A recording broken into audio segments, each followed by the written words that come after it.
Yo, what's up mga boss? May tangkap tayo, iPhone 11. Bigla lang nag-no power habang ginagamit. Kaya eto mga boss, baklas natin ang cellphone na ito para matesting natin ang panibagong LCD. So, testing natin.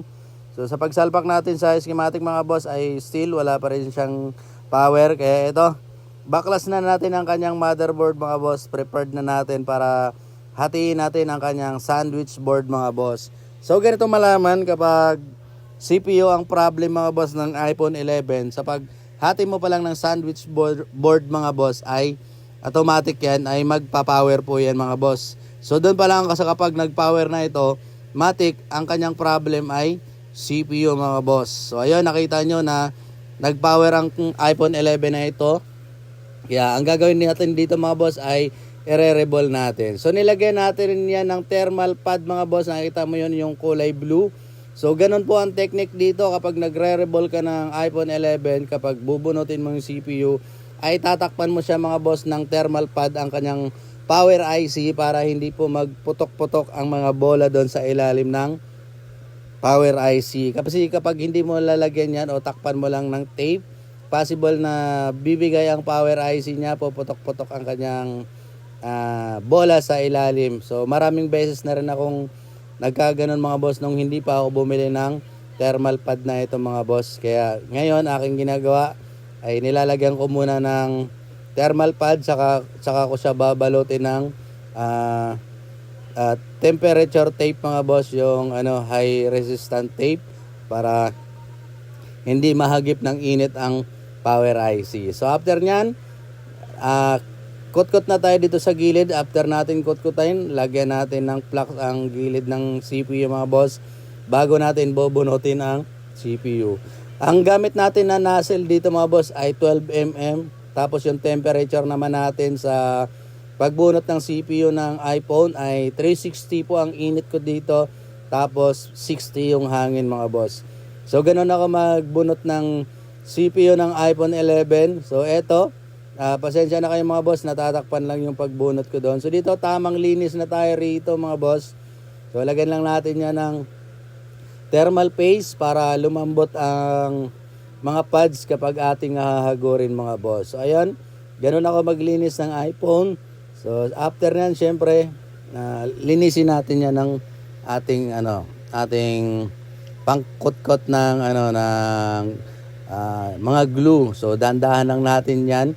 So sa pagkot-kot naman mga boss ng glue, so ang temperature dyan sa aking init ay 300, tapos 50 yung hangin mga boss. So after nyan, tapos natin linisin ang kanyang board, dito na tayo sa kanyang CPU mga boss.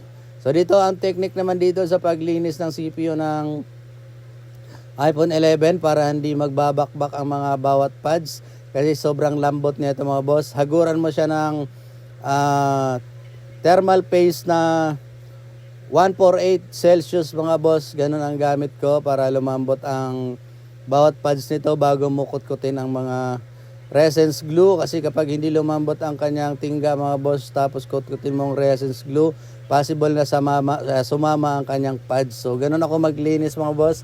Ganun yung technique ko rito. So dito ko gamay ang ganitong klaseng pagre-reball. So hindi naman tayo kagalingan talaga mga boss.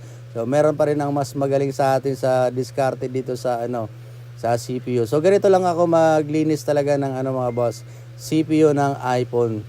So ganun ang aking procedure. So dinadaan-daan ko lang yan ng mga glue. Hindi ako gumagamit ng brush kasi hindi ko masyado kabisado yung mga boss. Okay lang na matagal ang aking proseso, basta ang mahalaga naman ay success ang aking pag-reball mga boss. Yun lang naman mga boss, ang pinakamahalaga ay success ang iyong pag-reball. So after natin yung kot-kotin yung mga glue, so lagyan ulit natin yan ng flux, tapos hagurin natin ng Gatwick. Lagyan pa rin natin yan ng solder paste. So after niya mga boss, kot-kotin na natin ito isa-isa ang mga natitira. So ayun, hindi naman kailangan malinis ang glue kasi medyo makunat talaga itong iPhone 11 CPU mga boss. Sobrang daming glue na natitira. Importante lang dyan na maipantay mo ang mga glue na hindi sagabal sa iyong pag-reball mga boss. Importanteng malinis po siya kahit meron pa siyang natitirang itim-itim, wag mo na masyado yung pansinin. Kailangan lang ay pantay ang pinakalalapatan ng tingga mga boss. So after nyan, iniisa-isa lang natin yan ang pagkutkot. So kailangan talaga dito ay mahaba ang iyong pasensya. Bawal mo talaga madaliin kapag ikay nagre-revolve ng CPU ng iPhone mga boss, kasi sobrang sensitive po siya gawin. Hindi po siya katulad ng Android CPU. Kahit anong kutkot mo doon, hindi mo matatanggal ang mga pads na yun. Yung nakikita mo yung lalagyan ng mga tingga. So hindi po siya katulad ng ganun mga boss sa Android. So dito, revolve na tayo rito mga boss. So lagyan na natin yan ng bola ang kanyang CPU. So medyo matagal lang talaga revolve ito. So sobrang kunat din kasi niyan. So mababa lang kasi ang temperature natin dyan mga boss sa paglagay ng bola. So after nyan, finishing natin, lagyan ng flux. So after nyan, napantay na, tanggalan natin syempre ang plate. Tapos ipifinishing natin ng hot air mga boss. So dito, lapag na natin ito ang kanyang CPU. So ayun, naputol dito banda mga boss ang ating video. Hindi natin na-continue yan, pero all goods yan mga boss. Nagawa na natin yung iPhone na yun. So yun lang mga boss, salamat ulit sa iyong panonood at walang sawang suporta. Peace out.